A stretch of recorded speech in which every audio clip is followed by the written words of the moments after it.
कि जब अपना काफिला अज़्म यकीन से निकलेगा, जब अपना काफिला अज़्म यकीन से निकलेगा, जहां से चाहेंगे रास्ता वहीं से निकलेगा। वतन की मट्टी मुझे एड़ियां रगड़ने दे, मुझे यकीन है चश्मा यहीं से निकलेगा।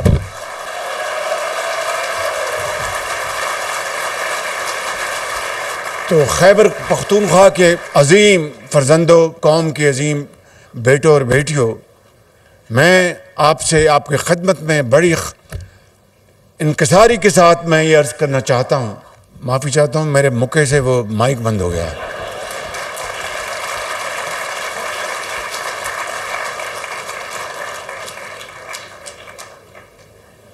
यही वो मौका था अफवाज पाकिस्तान का 6 मई और 10 मई के दौरान।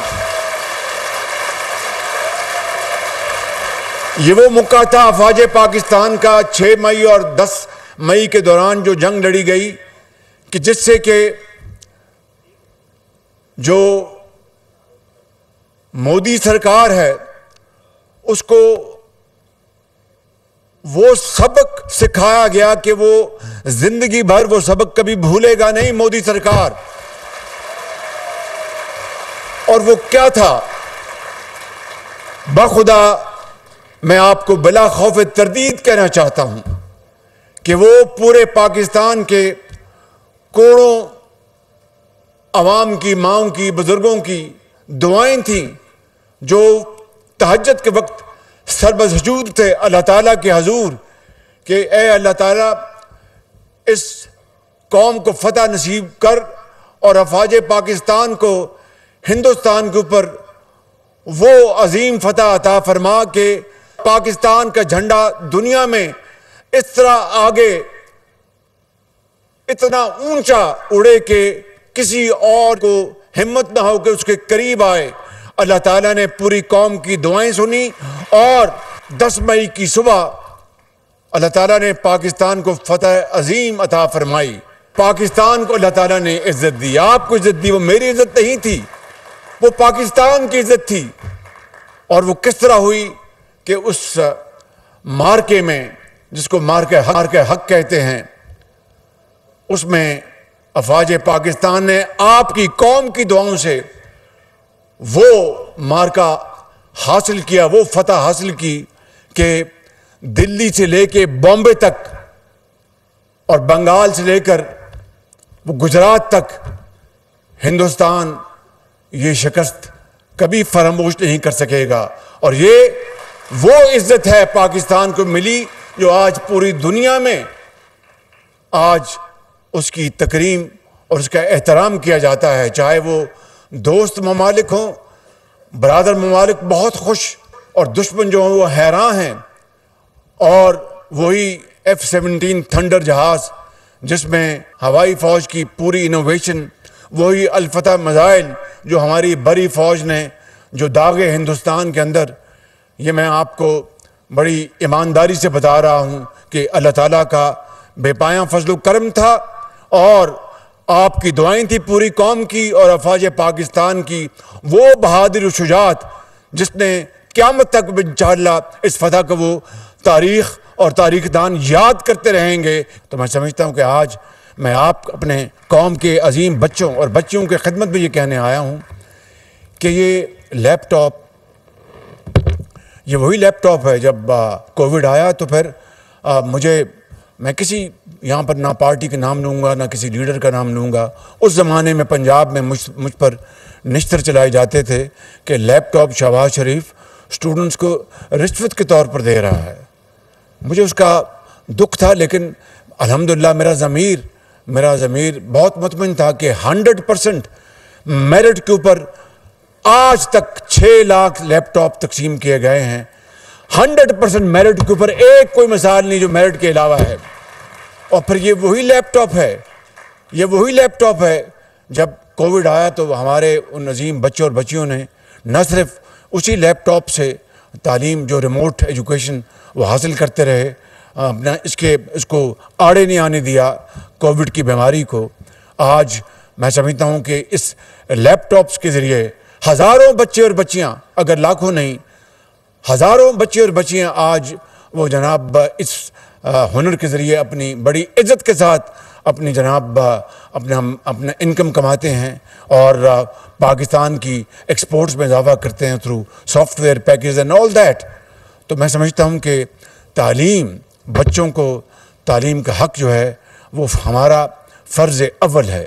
तो मैं इस हवाले से ये कहना चाहता हूँ कि मैंने अब फैसला किया है कि AI आर्टिफिशियल इंटेलिजेंस की ट्रेनिंग के लिए, जिस तरह मैंने बताया आपको कि ज़राअत के लिए और दूसरे डेलीगेशन बच्चों और बच्चियों को वो मेरिट के ऊपर मैंने भिजवाए, AI की जदीद ट्रेनिंग के लिए पूरे पाकिस्तान से बशमूल KP सूबे के बच्चे और बच्चियों के मैं वफूद बाहर यूरोप भिजवाऊँगा, चाइना भिजवाऊँगा, ताकि इसकी तालीम हासिल करके आएँ और फिर आकर अपनी कौम की खिदमत करें। मैं यहाँ पर यह भी अर्ज़ करना चाहता हूँ कि हमारी जो इस वक्त मईशत है वो मंझधार से निकल आई है, हचकोले खा रही थी 2023-24 में। डिफ़ॉल्ट से पाकिस्तान बच गया अल्लाह ताला के फज़ल व करम से। अब वो मैक्रो लेवल पर मुस्तहकम है मैक्रो लेवल पर, लेकिन अब उसमें ग्रोथ लेके आनी है। इकॉनमी, हमारी जो industry, agriculture, IT, mines and minerals, employment, productive employment, productivity, ये तमाम चीज़ें जुड़ी हुई हैं जदीद अलूम के साथ। आज अगर पाकिस्तान की टेक्सटाइल या पाकिस्तान की जो दूसरी इंडस्ट्री है वो कुर्ब जवार की जो इंडस्ट्री की जो एफिशिएंसी है उनका मुकाबला अगर नहीं कर पा रही, तो ये एक दिन का किस्सा नहीं है, ये दिहाइयों का सफ़र है जो हमने ख्वाब खरगोश पे अपना ज़ाया कर दिया। मगर जो हो गया। I mean, there's no point in crying over this unspilled milk. Now what we have to do is to stand up and accept the challenge and move forward in unison. तो मेरा ईमान है कि पाकिस्तान, अगर पाकिस्तान की ये यूथ जो है, पाकिस्तान की हुकूमत, सूबाई हुकूमतें, अवाम मिलकर अगर फैसला कर लें कि हमने न सिर्फ माजी के नुकसानात का ख़ात्मा करना है बल्कि अब आगे चलकर हमने बाकी कौमों से आगे बढ़ना है, तो बाखुदा मैं बिला खौफ तदीद आपकी खिदमत में अर्ज़ करना चाहता हूँ कि अल्लाह ताला की नुसरत हमारे साथ होगी और पाकिस्तान अक़वाम आलम में उसी मुकाम पर पहुँचेगा माशी तौर पर जिस तरह हम अस्करी तौर पर पहुँचे हैं। मगर वो किस तरह होगा? वो जादू टूने से नहीं होगा, वो इकबाल के इन इशार से होगा कि तमन्ना आबरू की है अगर गुलजार हस्ती में, तमन्ना आबरू की है अगर गुलजार हस्ती में, तो कांटों में उलझकर जिंदगी करने की खू कर ले, और नहीं ये शान खुददारी चमन से तोड़कर तुझको कोई दस्तार में रख ले, कोई ज़ेबे गुलो कर ले। आज इस अजीम तकरीब में मैं एक मरतबा फिर आपके वालिदैन गिरामी, उनको मैं दिल की अथाह गहराइयों से मुबारकबाद पेश करना चाहता हूँ जिन्होंने आपको पढ़ाया लिखाया। आपके असातिज़ा कराम, चाहे वो करक में हैं या पेशावर में हैं, यहाँ पर हरीपुर में हैं या जहाँ पर भी हैं, जिन्होंने आपको बहुत अर्क रेज़ी के साथ तालीम आपको का जो शऊर दिया, मैं समझता हूँ कि आज आप इस काबिल बने। तो यहाँ पर हमने देखा कि किस तरीके से अभी यहाँ पे माहम बतूल जो बेटी है वो जज्बात में मगलूब थी जब वो स्टेज पे तशरीफ़ लाई, मगर उसके जज्बात ने हमें सबको बहुत मुतासर किया। इस तरह यासर इकबाल जो एक यतीम बच्चा, उसके वालिद उसको दागे मुफारकत देकर इस दुनिया से कूच कर गए, इसी तरीके से आपने देखा कि लकी मरवत की कौम की बेटी वरीसा, इन्होंने किस तरीके से किन हालात का मुकाबला किया। और फिर एमल अब्बास, आपने देखा कि एक लांस नाइक शहीद का बेटा 2006 में इसके वालिद ग्रामी शहादत के जाम नोश करके इस दुनिया से चले गए, और दुनिया के अंधे थपेड़े इस बच्चे ने जिस अज़मत से अपने वालिदा की दुआओं से जिस तरह बर्दाश्त की, और आज अल्हम्दुलिल्लाह